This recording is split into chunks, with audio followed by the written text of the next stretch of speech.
Voici les 3 défauts d'une personnalité controversée de la République démocratique du Congo.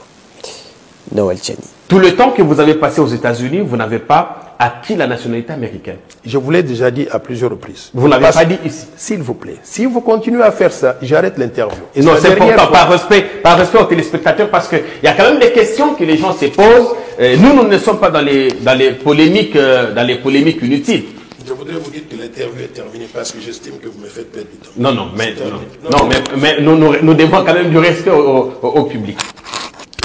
Non, mais Président, vous ne pouvez pas faire ça. Comment on va faire?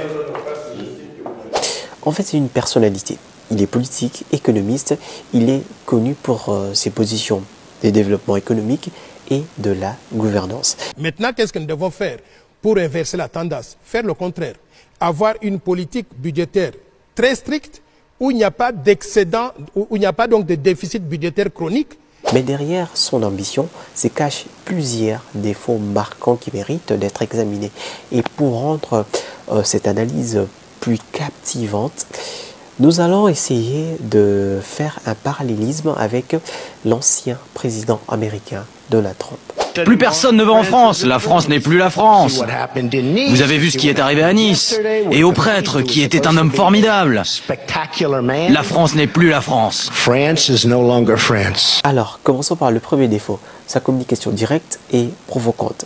En fait, Noël Tchani, à l'instar de Donald Trump, utilise un langage simple et percutant. Et Noël Tchani ne craint pas d'être provocateur, ce qui génère de réactions fortes de la part des autres acteurs de l'opposition. De même manière que Donald Trump a souvent suscité de controverses avec ses tweets, ses discours, n'hésita pas à attaquer ses adversaires. Est-ce que vous avez un problème personnel avec M. Moïse Katumbi? Pourquoi est-ce que j'aurais un problème personnel avec lui? Je vais vous dire une chose. Il ne faut pas distraire les gens en racontant des histoires que tout ce qu'on peut faire dans ce pays-là, ça concerne tel individu. Il n'est pas plus important que 122 millions de Congolais que nous avons. Je pense qu'il a un problème dans sa tête, de penser que tout ce qu'on peut faire, ça le concerne lui. Je veux mettre fin à la guerre. Je connais très bien Zelensky et je connais très bien Poutine. Et ils respectent votre président. Ok, il me respecte moi. Il ne respecte pas Biden. Nous jouons avec une 3e guerre mondiale et nous avons un président dont nous ne savons même pas si... Où est notre président? Nous ne savons même pas s'il est président. Et puis, tous deux savent comment capter l'attention. Mais cette approche peut souvent créer des tensions. Le deuxième défaut que nous allons aborder, sa confiance en soi. En fait, Noël Tchani affiche une grande assurance de ses capacités, ce qui peut être aperçu comme du leadership pour certains. Là, je ne suis pas contre. Mais cependant, cette confiance peut facilement être interprétée comme de l'arrogance. Parce que pensez à Donald Trump.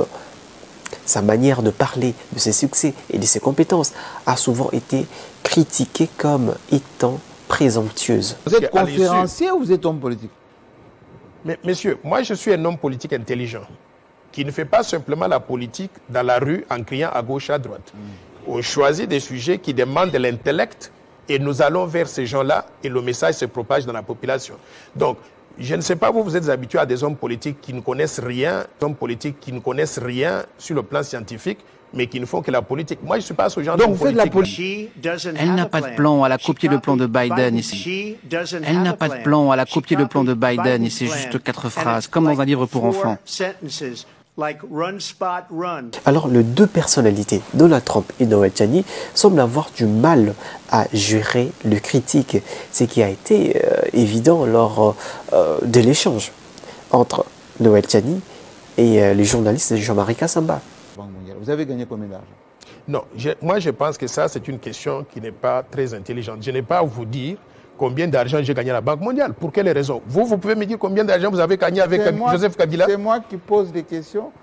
Expliquez-nous comment un candidat président de la République, il ne vient pas avec l'argent pour faire la campagne. Comment vous pouvez affirmer des choses comme ça? Depuis que je suis venu ici, là, c'est vous qui me nourrissez, c'est vous qui me logez, c'est vous qui me donnez de l'argent. Comment vous pouvez dire qu'un candidat ne vient pas avec l'argent pour faire la campagne? Comment vous pouvez affirmer des choses que vous ne connaissez pas? Est-ce que vous pouvez me laisser parler aussi? Allez-y. Parce qu'il ne faut pas m'interrompre simplement qu'on aille dans tous les sens. Non, on a parlé politique là. On parle politique.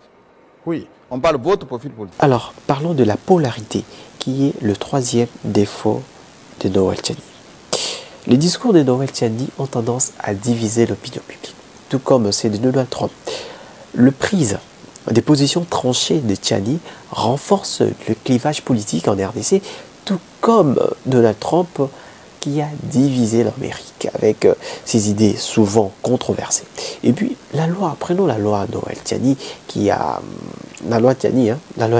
qui a provoqué de vives réactions, rappelle les politiques des Trump qui ont souvent suscité de manifestations et de oppositions virulentes. Je voudrais que M. Moïse Katumbi sache une chose.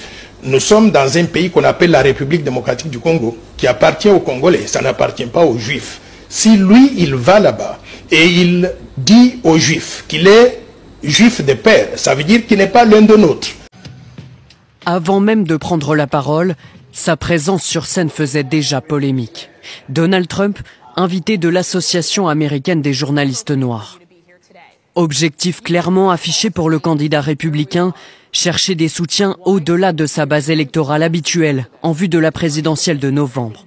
Et pour ce faire, il n'hésite pas à accuser sa grande rivale, Kamala Harris, de se présenter comme noire par calcul politique.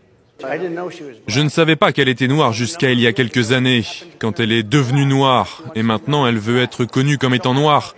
Je ne sais pas, elle est indienne ou noire? Kamala Harris, née d'une mère indienne et d'un père jamaïcain, s'est pourtant toujours définie comme une femme noire. Elle est la première à briguer la Maison-Blanche. En déplacement au Texas, elle a très rapidement riposté. C'est toujours le même numéro usé. La division et le manque de respect. Encore une fois, toutes ces deux personnalités incarnent une polarité qui rend difficile les dialogues constructifs.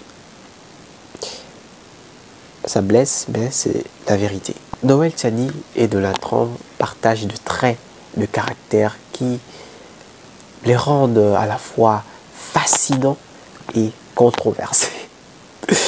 Leurs défauts marquants influencent non seulement leur trajectoire personnelle, mais aussi le paysage politique dans son ensemble. Je crois que j'ai fini.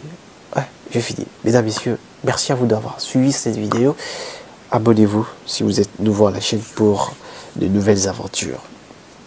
Je pense que les personnalités politiques congolaises commencent déjà à me détester. C'est pas grave. Nous sommes dans un état d'étroit.